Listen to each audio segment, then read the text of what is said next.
नमस्कार दोस्तों, आप सभी का मेरे चैनल पे स्वागत है। आज हम जानेंगे इंदिरा एकादशी व्रत के बारे में। इंदिरा एकादशी का व्रत अश्विन मास की एकादशी तिथि के दिन रखा जाता है। इंदिरा एकादशी का व्रत बहुत ही महत्वपूर्ण माना गया है। इंदिरा एकादशी का व्रत रखने से भगवान विष्णु की कृपा तो मिलती ही है, साथ ही पितरों को मोक्ष प्राप्त होता है। इसलिए इस एकादशी पर भगवान विष्णु की पूजा करने के लिए आपको पूरे विधि विधान से पूजन करना चाहिए।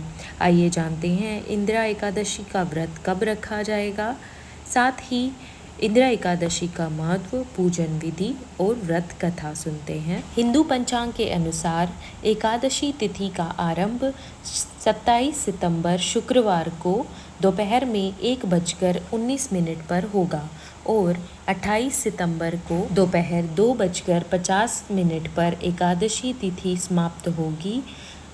उदया तिथि में जब कोई तिथि लगती है तो उसी दिन व्रत किया जाता है। ऐसे में इंदिरा एकादशी का व्रत 28 सितंबर दिन शनिवार को रखा जाएगा। आइए जानते हैं शुभ मुहूर्त।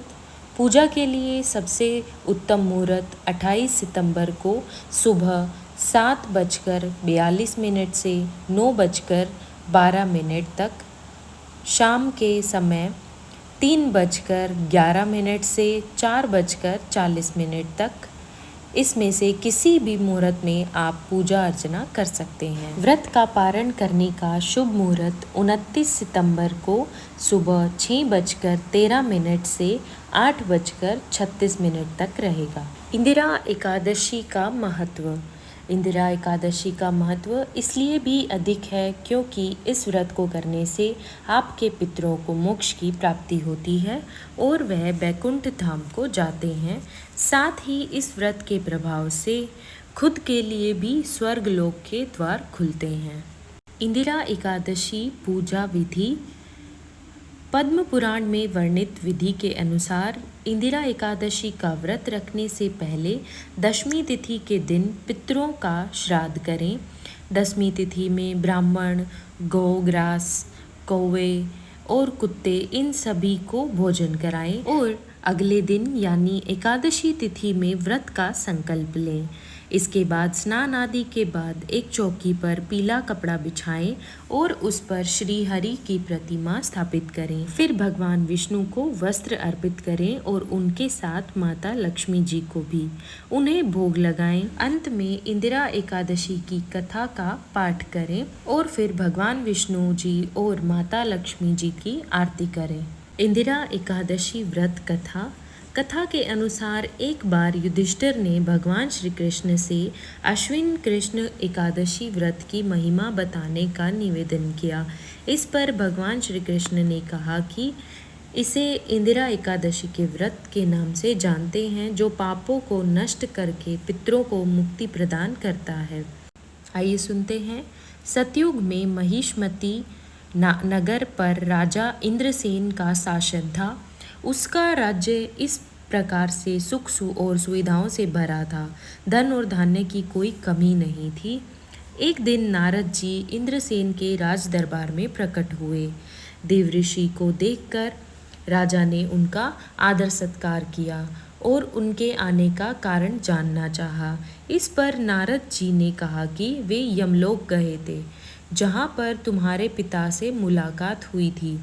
उन्होंने तुम्हारे लिए कुछ संदेश भेजा है। नारद जी ने इंद्रसेन को बताया कि वे एकादशी का व्रत करते थे, किसी कारणवश उसमें विघ्न पड़ गया था। उसकी वजह से उनको यमलोक में यमराज के निकट समय काटना पड़ रहा है। यदि तुम चाहो तो इंदिरा एकादशी का व्रत विधि पूर्वक करो, जिससे उनको मुक्ति मिल सकती है और वे स्वर्ग में स्थान प्राप्त कर सकते हैं। इतना सुनकर राजा इंद्रसेन ने नारद जी से कहा कि आप इंदिरा एकादशी की व्रत विधि बताएं। उसके अनुसार ही वह व्रत करेंगे। इस पर नारद मुनि ने कहा कि इंदिरा एकादशी के दिन तुम स्नान करने के बाद अपने पितरों के लिए तर्पण, श्राद्ध आदि कार्य करो। वहाँ पर भगवान शालिग्राम की मूर्ति जरूर रखना। उसके बाद ब्राह्मण भोज कराओ, दान और दक्षिणा दो, गाय को भी भोजन का कुछ अंश खिला दो।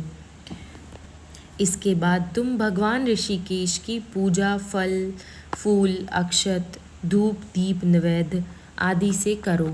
रात के समय में जागरण करना। उसके अगले दिन दैनिक क्रियाओं से निवृत्त होकर पूजा पाठ करो। ब्राह्मण भोजन, दान, दक्षिणा दो। फिर पारण करके व्रत को पूरा कर लो। नारद जी ने इंद्रसेन से कहा कि तुम विधि विधान से इंदिरा एकादशी का व्रत करोगे तो तुम्हारे पिता को अधोगति से मुक्ति मिल जाएगी, वे स्वर्गलोक प्राप्त कर पाएंगे। इतना कहकर नारद जी वहाँ से चले गए। अश्विन कृष्ण एकादशी तिथि को इंदिरा एकादशी आई तो राजा ने नारद मुनि के बताए अनुसार व्रत और पूजन किया, दान और दक्षिणा देकर व्रत को पूरा किया। उस व्रत के पुण्य से उनके पिता को अधोगति से मुक्ति मिल गई और वे यमलोक से मुक्त होकर भगवान विष्णु के लोक चले गए। जब राजा इंद्रसेन की मृत्यु हुई तो उनको स्वर्गलोक की प्राप्ति हुई। यह कथा सुनकर भगवान विष्णु जी और माता लक्ष्मी जी की आरती करें। हम उम्मीद करते हैं कि आपको हमारी आज की यह वीडियो पसंद आई होगी। ऐसी ही वीडियोस के लिए हमारे चैनल को ज़रूर सब्सक्राइब कीजिए।